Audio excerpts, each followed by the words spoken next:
পশ্চিমবঙ্গের মুখ্যমন্ত্রী মমতা বন্দ্যোপাধ্যায় মঙ্গলবার শিলিগুড়ির একটি বেসরকারি হাসপাতালে বিজেপি সাংসদ খগেন মুর্মুকে দেখতে গিয়ে বলেন, গুরুতর কিছু নেই, আমি রিপোর্টটা দেখেছি। উচ্চ ডায়াবেটিসের কারণে তিনি পর্যবেক্ষণে আছেন এবং তার কানের পেছনে আঘাত রয়েছে।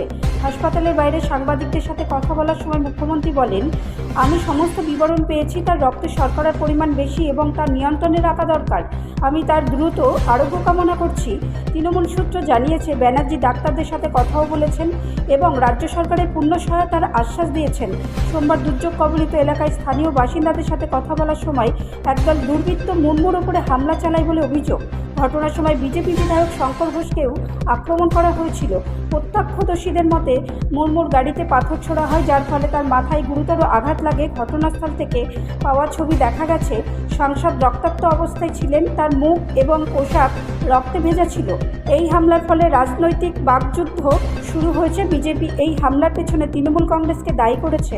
অন্যদিকে শাসক দল অভিযোগ করেছে যে বিজেপি নেতারা বন্য কবলিত অঞ্চলের প্রচারের জন্য এই সংকটকে ব্যবহার করছেন। এইদিকে মঙ্গলবার বিজেপি নেতারা হামলার প্রতিবাদ করেন। তারা হেইলি রোডে বঙ্গভবনের দিকে মিছিল করছিল, কিন্তু পুলিশ ব্যারিকেড দিয়ে তা থামিয়ে দেয়। ব্যুরো রিপোর্ট, রাষ্ট্রীয় প্রসার বাংলা।